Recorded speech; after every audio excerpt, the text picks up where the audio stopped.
Welcome to AKSIS daily current అఫైర్స్లో భాగంగా ఈరోజు the most important topic geography and economy point of వ్యూలో కూడా మనకి ఈ టాపిక్ యూజ్ అవుతుంది. సాధారణంగా major ports or minor ports అనేటువంటి సీ పోర్ట్స్ చూసుంటాం, కానీ ఈరోజు మనం డిస్కస్ చేసుకోబోయేటువంటిది ల్యాండ్ పోర్ట్ గురించి డిస్కస్ చేసుకుంటాం. దట్టు త్రిపురలో రీసెంట్గా ప్రైమ్ మినిస్టర్ నరేంద్ర మోదీ గారు ఇనాగ్రేట్ చేయడం జరిగింది. సో సీ పోర్ట్స్ అనేటువంటివి భూమికి మరియు సముద్రానికి మధ్యలో ఏర్పాటు చేయడం జరుగుతుంది, కానీ ఇక్కడ ఈ ల్యాండ్ పోర్ట్స్ అనేటువంటివి రెండు దేశాల సరిహద్దుల్లో ఏర్పాటు చేయడం జరుగుతుంది. సో ఈ ల్యాండ్ పోర్ట్స్ అనేటువంటివి రెండు పర్పసెస్కి యూజ్ అవుతాయి. ఒకటి వచ్చేసి కార్గోని మొబిలైజ్ చేయడం కోసం, అంటే గూడ్స్ అనేటువంటివి ఇటు నుంచి అటుకి పంపించడానికి అవకాశం ఉంటుంది. అదేవిధంగా ప్రజలు కూడా తిరగడానికి యూజ్ అవుతుంది. నౌ ఇక్కడ ఇనాగరేట్ చేసినటువంటి సబ్రూమ్ ల్యాండ్ పోర్ట్ అనేటువంటిది, ఈ సబ్రూమ్ అనేటువంటి పేరు ఎలా వచ్చింది అంటే, సబ్రూమ్ అనేటువంటిది త్రిపుర స్టేట్లో వన్ ఆఫ్ ద టౌన్ అనమాట. త్రిపుర స్టేట్లో ఒక టౌన్. సో ఈ టౌన్లో నిర్మించినటువంటి పోర్ట్ కాబట్టి, దట్టు ఇండియా మరియు బంగ్లాదేశ్ సరిహద్దులో నిర్మించినటువంటి పోర్ట్ కాబట్టి దీన్ని ల్యాండ్ పోర్ట్ అంటున్నాం. అండ్ సబ్రూమ్ ల్యాండ్ పోర్ట్ అనేటువంటిది దాని యొక్క పేరు వచ్చేసి టౌన్లో నిర్మించారు కాబట్టి ల్యాండ్ పోర్ట్ అంటాం. నౌ ఈ ల్యాండ్ పోర్ట్స్ అనేటువంటివి ఏ ఆర్గనైజేషన్ నిర్మిస్తుంది, అదేవిధంగా సీ పోర్ట్స్ అనేటువంటివి ఏ ఆర్గనైజేషన్ నిర్మిస్తుంది, ఈ రెండు డిఫరెన్సెస్ మనం తెలుసుకోవాలి. సీ పోర్ట్స్ అనేటువంటివి మినిస్ట్రీ ఆఫ్ పోర్ట్స్ ఈ యొక్క మంత్రిత్వ శాఖ నిర్మించడం జరుగుతుంది అండ్ వాటి యొక్క కంట్రోల్లోనే ఉంటాయి. కమింగ్ టు ల్యాండ్ పోర్ట్స్ అనేటువంటివి బార్డర్స్లో నిర్మించడం జరుగుతుంది కాబట్టి, అంటే ఇండియా బంగ్లాదేశ్ లేదా India Nepal, India Bhutan, India Pakistan, India China బార్డర్స్లో నిర్మించేటువంటి పోర్ట్స్ని ల్యాండ్ పోర్ట్స్ అంటాం. కాబట్టి ఈ ల్యాండ్ పోర్ట్స్ యొక్క నిర్మాణం మొత్తము కూడా land port authority of India నేతృత్వంలో నిర్మించడం జరుగుతుంది. అండ్ ఈ మంత్రిత్వ శాఖ, అంటే ఈ land port authority of India అనేది ఏ మంత్రిత్వ శాఖ కిందికి వస్తుందో కమెంట్ బాక్స్లో కమెంట్ చేయండి మై డియర్ ఫ్రెండ్స్. నౌ ఈ ల్యాండ్ పోర్ట్ అనేటువంటిది ఎందుకు ఇంపార్టెంట్ అంటే, నార్త్ ఈస్టర్న్ స్టేట్లో ఉన్నటువంటి త్రిపురలో నిర్మించడం జరిగింది. సో త్రిపుర నుంచి బంగ్లాదేశ్కి ఈ యొక్క కనెక్టివిటీ ఏర్పాటు చేయడం కోసం ఈ పోర్ట్ నిర్మించడం జరిగింది. మరి పోర్ట్ నిర్మించారు కార్గో అనేటువంటిది, అంటే goods of north eastern states అనేటువంటి బంగ్లాదేశ్ త్రూ ఇండియాకి కావచ్చు లేదా బంగ్లాదేశ్ మార్కెట్కి పంపించి అక్కడ సేల్స్ చేసుకోవడానికి, మార్కెటింగ్ చేసుకోవడానికి యూజ్ అవ్వడం జరుగుతుంది. ఈవెన్ ప్రజలు కూడా మొబిలైజ్ అవ్వడానికి యూజ్ అవుతుంది. నౌ నార్త్ ఈస్టర్న్ స్టేట్లో ఉన్నటువంటి విభిన్నమైనటువంటి ప్రోడక్ట్స్ కానివ్వండి, అక్కడ దొరికేటువంటి న్యాచురల్ ప్రోడక్ట్స్ కావచ్చు, వారు హ్యాండీక్రాఫ్ట్ ప్రోడక్ట్స్ కావచ్చు, వారికి ఒక పెద్ద మార్కెట్ అనేటువంటిది కూడా క్రియేట్ చేసినట్టు అవుతుంది. సో వారికి ఎంప్లాయ్మెంట్ అనేది కూడా క్రియేట్ అవుతుంది. నౌ ఈ పోర్ట్ యొక్క మెయిన్ ఇంపార్టెంట్ ఫ్యాక్టర్ ఏంటంటే, it will facilitate movement of passengers and cargo between India and Bangladesh. అంటే త్రిపుర నుంచి అటు బంగ్లాదేశ్కి మరియు ఇండియాకి కూడా గూడ్స్ మరియు ప్యాసింజర్స్, అంటే ప్రజలు తిరగడానికి, రాకపోకలకి ఈ యొక్క పోర్ట్ అనేది యూజ్ అవుతుంది. మరి ఈ పోర్ట్ ద్వారా ఏ విధంగా మొబిలైజ్ అవుతారు అంటే, ఆ పోర్ట్ నుంచి త్రిపుర బార్డర్లో నిర్మించినటువంటి ఈ పోర్టు నుంచి అక్కడ ఉన్నటువంటి మైత్రి బ్రిడ్జ్ ఏదైతే ఉందో, ఈ మైత్రి బ్రిడ్జ్ అనేటువంటిది ఏదైతే ఉందో, సో ఆ బ్రిడ్జ్ ద్వారా మనకి రాకపోకలు కొనసాగే అవకాశం ఉంటుంది. ఈ మైత్రి బ్రిడ్జ్ అనేటువంటిది ఏ రివర్ పైన నిర్మించారు అంటే, ఫెనీ రివర్ పైన నిర్మించడం జరిగింది. సో మైత్రి బ్రిడ్జి గురించి, ఫెనీ రివర్ గురించి ఫర్దర్ డీటెయిల్స్ చూసుకోవచ్చు. అదేవిధంగా ఈ పోర్ట్ ఈ మైత్రి బ్రిడ్జ్ అనేటువంటిది కనెక్టింగ్ ఎలా ఉంటుంది అంటే, మైత్రి బ్రిడ్జ్ అనేది ఎక్కడి నుంచి ఎక్కడికి కనెక్టింగ్ ఉంటుంది అంటే, ఈ పోర్టు నుంచి, అంటే ఈ ల్యాండ్ పోర్టు నుంచి చిట్టగాంగ్ పోర్టు వరకు వెళ్ళడానికి అవకాశం కల్పించడం జరుగుతుంది. సో ఇక్కడ మీరు గమనించినట్టయితే రీసెంట్గా నిర్మించినటువంటి ఈ పోర్ట్ని ప్రైమ్ మినిస్టర్ నరేంద్ర మోదీ గారు లాంచ్ చేయడం జరిగింది. నౌ ఇక్కడ ఒకసారి డీటెయిల్స్ చూస్తే ఎందుకు న్యూస్లో ఉంది ఇది అంటే, ప్రైమ్ మినిస్టర్ నరేంద్ర మోదీ గారు ఇనాగరేట్ చేశారు. ఈ యొక్క సబ్రూమ్ ల్యాండ్ పోర్ట్ అంటాం, త్రిపురలో నిర్మించారు. ఈ త్రిపుర అనేటువంటిది బంగ్లాదేశ్ కంట్రీకి బార్డర్ స్టేట్గా ఉంది. అంటే ఇక్కడ బార్డర్లో నిర్మించినటువంటి పోర్ట్ కాబట్టి దీన్ని ల్యాండ్ పోర్ట్ అంటాం. నౌ బంగ్లాదేశ్ ఇంటర్నేషనల్ బార్డర్లో నిర్మించారు. Now coming to specific details of Sabroom land port. ఈ సబ్రూమ్ ల్యాండ్ పోర్ట్ గురించి కంప్లీట్ డీటెయిల్స్ ఒకసారి చూద్దాం. సో ఎక్కడి నుంచి ఎక్కడికి కనెక్టివిటీ ఈ యొక్క సబ్రూమ్ ల్యాండ్ పోర్ట్ అనేటువంటి చేస్తుంది అంటే, Chittagong port of Bangladesh through Maitri bridge, అంటే త్రిపుర నుంచి చిట్టగాంగ్ పోర్ట్ వరకు గూడ్స్ అండ్ ప్యాసింజర్స్ మొబిలైజ్ అవ్వడం కోసం మైత్రి బ్రిడ్జ్ ద్వారా వెళ్ళే అవకాశం ఉంటుంది. ఈ మైత్రి బ్రిడ్జ్ అనేది ఫెనీ రివర్ పైన నిర్మించడం జరిగింది. అదేవిధంగా కార్గో కార్గో మొబిలైజ్ అవ్వడానికి కూడా మూమెంట్ ఆఫ్ ప్యాసింజర్స్కి యూజ్ అవుతుంది. And significance of this project, ఈ యొక్క ప్రాజెక్ట్ యొక్క ముఖ్య ఉద్దేశం ఏంటంటే నార్త్ ఈస్టర్న్ స్టేట్స్లో, ఫర్ ఎగ్జాంపుల్ నాగాలాండ్ కావచ్చు, మణిపూర్ కావచ్చు, త్రిపుర కావచ్చు, మేఘాలయ మనకి డైరెక్ట్ బార్డర్ ఉంటుంది. సో త్రిపుర కావచ్చు, మిజోరాం కావచ్చు, ఈ స్టేట్స్లో తయారు చేసేటువంటి ఉత్పత్తులు లేదా అక్కడ దొరికేటువంటి ప్రోడక్ట్స్ ఏవైతే ఉంటాయో ఆ ప్రోడక్ట్స్కి మార్కెట్ అనేది క్రియేట్ చేయడం జరుగుతుంది. అంటే బంగ్లాదేశ్కి అక్కడ ఉన్నటువంటి పీపుల్ కావచ్చు, ప్రొడక్ట్స్ అనేటువంటివి బంగ్లాదేశ్ త్రూ తీసుకువెళ్ళి అక్కడ సేల్స్ ఆర్ మార్కెటింగ్ చేసుకుంటే వారికి ఎక్కువగా లాభాలు వచ్చేటువంటి అవకాశం ఉంటుంది. అండ్ వాళ్ళకి ఈ యొక్క జీవనోపాధి కల్పించడం జరుగుతుంది. సో బార్డర్ స్టేట్స్లో ఈ యొక్క ఇన్ఫ్రాస్ట్రక్చర్ కల్పించడం ద్వారా దట్టు నార్త్ ఈస్టర్న్ స్టేట్ అంటే మెయిన్ ల్యాండ్ ఆఫ్ ఇండియా నుంచి నార్త్ ఈస్టర్న్ స్టేట్స్కి ఏదైనా మూమెంట్ చేయాలన్నా ఆర్ ఎల్స్ గూడ్స్ పంపించాలన్నా మనకి పెద్ద డిఫికల్ట్ టాస్క్ అవ్వడం జరిగింది. అక్కడ ఎంప్లాయ్మెంట్ పెంచాలన్నా కూడా సరే కొంచెం ఇబ్బందికరంగా ఉంది. సో ఈ కాంటెక్స్ట్లో అక్కడ ఉన్నటువంటి ప్రజలకి ఉపాధి కల్పించడం కోసం ఇలాంటి ప్రాజెక్ట్ తీసుకురావడం అనేటువంటిది ఒక సిగ్నిఫికెంట్ మూవ్గా చెప్పవచ్చు. దట్టు ఎగ్జామినర్ కూడా మనకి మోస్ట్ ఇంపార్టెంట్లీ నార్త్ ఈస్టర్న్ స్టేట్స్లో ఏవైతే ప్రాజెక్ట్స్ స్టార్ట్ చేస్తున్నారో వాటి గురించి ఫోకస్ చేసేటువంటి అవకాశం ఉంటుంది. అది యూపీఎస్సీ కావచ్చు, టీఎస్పీఎస్సీ కావచ్చు, ఏపీపీఎస్సీ కావచ్చు. సో గూడ్స్ మొబిలైజ్ అవ్వడానికి, అదేవిధంగా ప్రజలు రాకపోకలకి కూడా రెండు కంట్రీస్ మధ్య ఈ యొక్క అవకాశం అనేది ఈ ప్రాజెక్ట్ ఆర్ ఈ పోర్ట్ కల్పించడం జరుగుతుంది. సో నెక్స్ట్ వచ్చేసి మనకి మోస్ట్ ఇంపార్టెంట్ ఏంటంటే ఈ యొక్క సబ్రూమ్ ల్యాండ్ పోర్ట్ అనేది ఇనాగరేట్ చేయడం వల్ల బంగ్లాదేశ్ మరియు ఇండియాకి రాకపోకలు అనేవి చాలా ఈజీగా అవుతాయి. అదేవిధంగా సౌత్ ఈస్ట్ ఏషియాతో కూడా కనెక్టివిటీ సాధ్యమయ్యే అవకాశం ఉంటుంది. సో ఈ పోర్ట్ నుంచి అంటే ఈ సబ్రూమ్ ల్యాండ్ పోర్ట్ నుంచి డైరెక్ట్గా చిట్టగాంగ్ పోర్టుకి మొబిలైజ్ అయ్యేటువంటి అవకాశం ఉంటుంది. నౌ ఎలా వెళ్తున్నాయి ఈ యొక్క సబ్రూమ్ పోర్ట్ నుంచి చిట్టగాంగ్ పోర్టుకి ఏ విధంగా వెళ్తుందంటే మధ్యలో మనకి మైత్రి సేతు అనేటువంటి బ్రిడ్జి ద్వారా అంటే లాస్ట్ ఇయర్ ఆగస్ట్లో ఇనాగరేట్ చేసినటువంటి బ్రిడ్జ్ ఇది. సో దీని ద్వారా ఈ యొక్క కార్గో కావచ్చు, ప్యాసింజర్స్ వెళ్ళేటువంటి అవకాశం ఉంటుంది. నౌ ఈ మైత్రి సేతు బ్రిడ్జి గురించి మనం డిస్కస్ చేసుకున్నట్టయితే మైత్రి అనేటువంటి వర్డ్ చాలా ఇంపార్టెంట్. మనకి మైత్రి ఎక్సర్సైజ్ అనేటువంటిది కూడా ఆర్మీ ఎక్సర్సైజ్. ఇది ఇండియాకి థాయిలాండ్కి మధ్యలో జరుగుతుంది.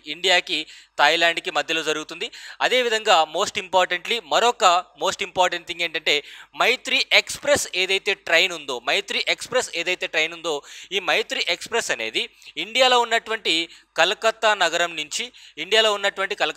నుంచి ఢాకా, బంగ్లాదేశ్ యొక్క క్యాపిటల్ సిటీ అయినటువంటి ఢాకా వరకు వారానికి 5 days ఈ యొక్క ఎక్స్ప్రెస్ అనేటువంటిది తిరుగుతుందన్నమాట. సో ఫ్రెండ్లీ రిలేషన్షిప్లో భాగంగా ఇక్కడ రెండు మోస్ట్ ఇంపార్టెంట్ పాయింట్స్. ఒకటి, మైత్రి సేతు అనేటువంటి బ్రిడ్జ్ లాస్ట్ ఇయర్ ఆగస్ట్లో నిర్మించారు. అదేవిధంగా ఈ మైత్రి అనేటువంటి పేరుకి ఒక సిగ్నిఫికెన్స్ ఉంది. సో మైత్రి ఎక్స్ప్రెస్ అనేటువంటిది ఇండియాకి బంగ్లాదేశ్కి మధ్యలో ఉన్నటువంటి మోస్ట్ ఇంపార్టెంట్ ఎక్స్ప్రెస్. ఏ నగరాల మధ్య అంటే కలకత్తా, అదేవిధంగా Dhaka. And Maitri exercise, military exercise అనేటువంటిది ఇండియన్ ఆర్మీకి, థాయిలాండ్ ఆర్మీకి జరుగుతుంది. సో ఇది ఇక్కడ కన్ఫ్యూజ్ అవ్వద్దు. సో మైత్రి ఎక్సర్సైజ్ అనేటువంటిది ఇండియా బంగ్లాదేశ్కి కాదు, సంప్రీతి అనేది ఇండియా బంగ్లాదేశ్కి. ఇది కొంచెం గుర్తుపెట్టుకోవాలి, ఇక్కడ కన్ఫ్యూజ్ అవ్వకూడదు. నౌ ఈ మైత్రి సేతు అనేటువంటిది ఫెనీ రివర్ పైన నిర్మించడం జరిగింది. సో మోస్ట్ ఇంపార్టెంట్లీ మైత్రి సేతు బ్రిడ్జ్ వచ్చేసి దాని యొక్క లెంత్ వచ్చేసి అరౌండ్ 2 kilometers అంటే 1.9 kilometers బ్రిడ్జ్ అనేటువంటిది నిర్మించడం జరిగింది. ఎక్కడి నుంచి ఎక్కడి వరకు అంటే సబ్రూమ్ అనేటువంటి టౌన్ నుంచి, త్రిపురలో ఉన్నటువంటి సబ్రూమ్ టౌన్ నుంచి రామ్గర్ ఇన్ బంగ్లాదేశ్ అంటే అంత దగ్గరగా ఉన్నటువంటి బ్రిడ్జ్. త్రిపురలో ఉన్నటువంటి సబ్రూమ్ దగ్గర నుంచి రామ్గర్ అనేటువంటి ప్రదేశం ఏదైతే బంగ్లాదేశ్లో ఉందో ఈ రెండు నగరాల మధ్య ఈ యొక్క మైత్రి సేతు ఆర్ మైత్రి బ్రిడ్జ్ అనేది నిర్మించడం జరిగింది. అండ్ బైలాటరల్ రిలేషన్స్లో భాగంగా, ఫ్రెండ్లీ టైస్లో భాగంగా ఈ మైత్రి సేతు అనేది ఇండియాకి, బంగ్లాదేశ్కి ఒక ఫ్రెండ్లీ ఎన్విరాన్మెంట్ క్రియేట్ చేసే విధంగా నిర్మించడం జరిగింది. సో ఫ్రెండ్లీ స్టేట్ కాబట్టి మనం కూడా దీంట్లో పార్ట్ అవ్వడం జరిగింది. అండ్ మోస్ట్ ఇంపార్టెంట్లీ ఫెనీ రివర్ గురించి కూడా కొన్ని ఫ్యాక్చువల్ డీటెయిల్స్ తెలుసుకోవాలి.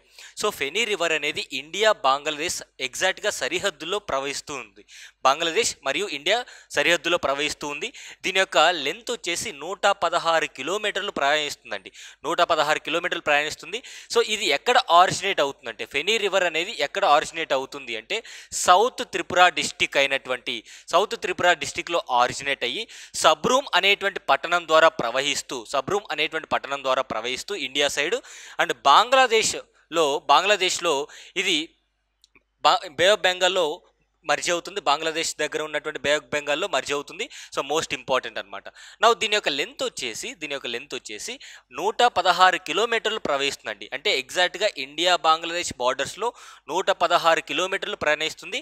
అదేవిధంగా ఈ మైత్రి సేతు అనేటువంటి బ్రిడ్జి కూడా ఇదే రివర్ పైన నిర్మించారు, అంటే ఫెనీ రివర్ పైన నిర్మించారు.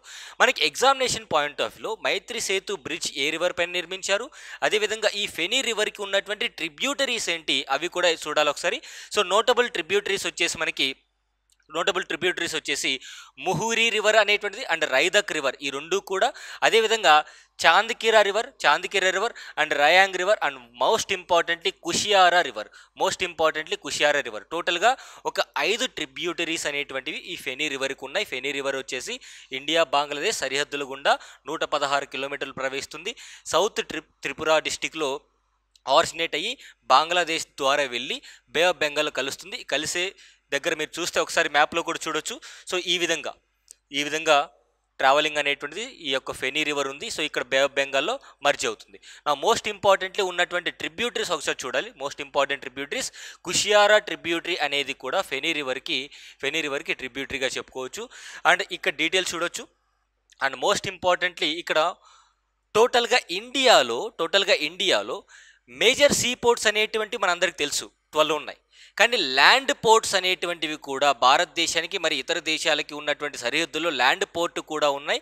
సో ఒకసారి చూద్దాం. సో ల్యాండ్ పోర్ట్స్ త్రిపురలో ఉన్నటువంటి మరొక ల్యాండ్ పోర్ట్ వచ్చేసి అగర్తల.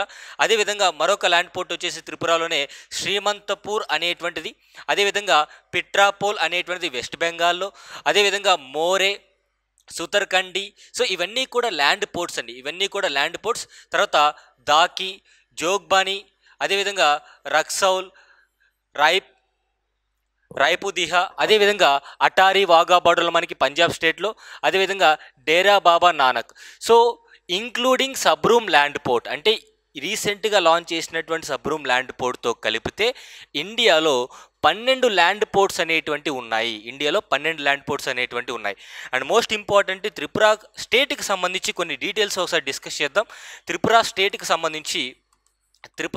సంబంధించి మనకి ఒక రామ్సార్ సైట్ అనేటువంటిది కూడా ఉంది. ఆ రామ్సార్ సైట్ ఏమిటి అంటే రుద్రసాగర్ లేక్ అంటామండి.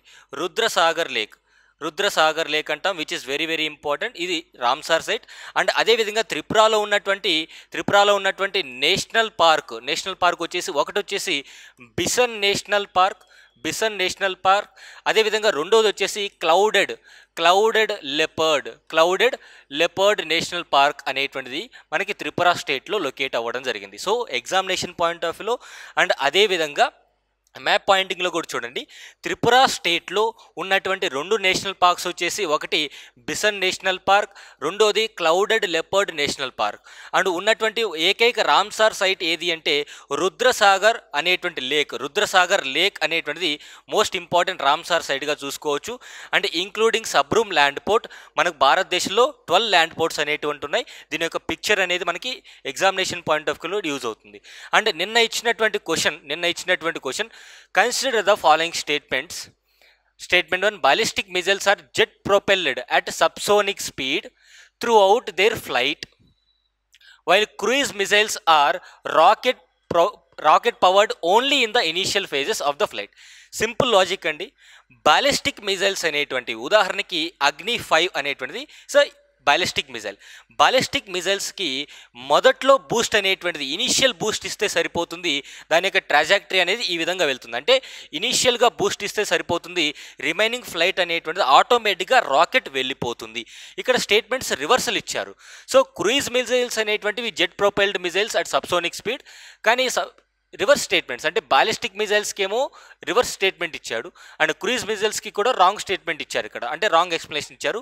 స్టేట్మెంట్ 1 అనేది రాంగ్ అవుతుంది, రెండు రివర్సల్. అగ్ని 5 is a medium range super sonic cruise missile. Again ఇక్కడ స్టేట్మెంట్ రాంగ్. అగ్ని 5 అనేది బ్యాలిస్టిక్ మిజైల్, క్రూయిజ్ మిజైల్ కాదు. అండ్ బ్రహ్మోస్ మిజైల్ అనేది solid fuelled inter continental ballistic missile. యాక్చువల్గా ఇంటర్ కాంటినెంటల్ బ్యాలిస్టిక్ మిజైల్ అంటే ఐసీబీఎంస్ అంటాం. అగ్ని 5 అనేది ఐసీబీఎం అండి. అగ్ని 5 అనేది ఐసీబీఎం అండ్ బ్రహ్మోస్ అనేది సూపర్ సోనిక్ క్రూయిజ్ మిజైల్ అంటాం. ఇక్కడ కూడా స్టేట్మెంట్స్ ఉల్టా ఇచ్చాడు కాబట్టి ఈ స్టేట్మెంట్ కూడా రాంగ్ అవుతుంది. So which of the following statements given above is are correct అంటే మనకు ఆన్సర్ వచ్చేసి నెయిదర్ 1 nor 2, ఆప్షన్ డి అవుతుంది my dear friends. Option D అవుతుంది. సింపుల్, బాలిస్టిక్ మిజైల్స్కి ఇనీషియల్ బూస్ట్ ఇస్తే సరిపోతుంది, ఆటోమేటిక్గా అవి రీచ్ అవుతాయి. ఇక్కడ స్టేట్మెంట్ రాంగ్ ఇచ్చారు. అండ్ అగ్ని 5 మిజైల్ అనేది is a very static point, అది ఇంటర్ కాంటినెంటల్ బ్యాలిస్టిక్ మిజైల్, కానీ రివర్స్ ఇచ్చారు ఇక్కడ కూడా. So statement D is the right answer. రెండు కూడా రాంగ్. ఇది 2023 యూపీఎస్సి 2023 ప్రిలిమ్స్లో ఇచ్చినటువంటి ప్రశ్న అనమాట. Now question of the day 2023 ప్రిలిమ్స్లో ఇచ్చినటువంటి హిస్టరీ క్వశ్చన్ చూద్దాం. Which one of the following regions was Danyakatka, which flourished as a prominent Buddhist center under the Mahasangikas located. Once again, in which one of the following regions was Danyakatka? So Danyakatka అనేటువంటిది ఏ time పీరియడ్లో అని ఒక Buddhist సెంటర్గా ప్రసిద్ధి చెందింది అని అడుగుతున్నారు. So ఎక్కడ లేదా దాని యొక్క ఏరియా అడుగుతున్నారు. ఒకసారి కామెంట్ బాక్స్లో ఆన్సర్ చేయండి. సో రేపు దీని గురించి డిస్కస్ చేద్దాం. సో ఈ యొక్క కరెంట్ అఫైర్స్ పీడిఎఫ్స్ అనేటువంటివి, డైలీ కరెంట్ అఫైర్స్ పీడిఎఫ్స్ అనేటువంటివి ఏకేఎస్ టెలిగ్రామ్ ఛానల్లో, ఏకేఎస్ అఫీషియల్ టెలిగ్రామ్ ఛానల్లో డైలీ పీడిఎఫ్స్ అనేటువంటి మీకు పోస్ట్ చేయడం జరుగుతుంది. అండ్ మీరు ఫ్రీగా డౌన్లోడ్ చేసుకోవచ్చు. So please join in AKS official Telegram channel. Thank you so much.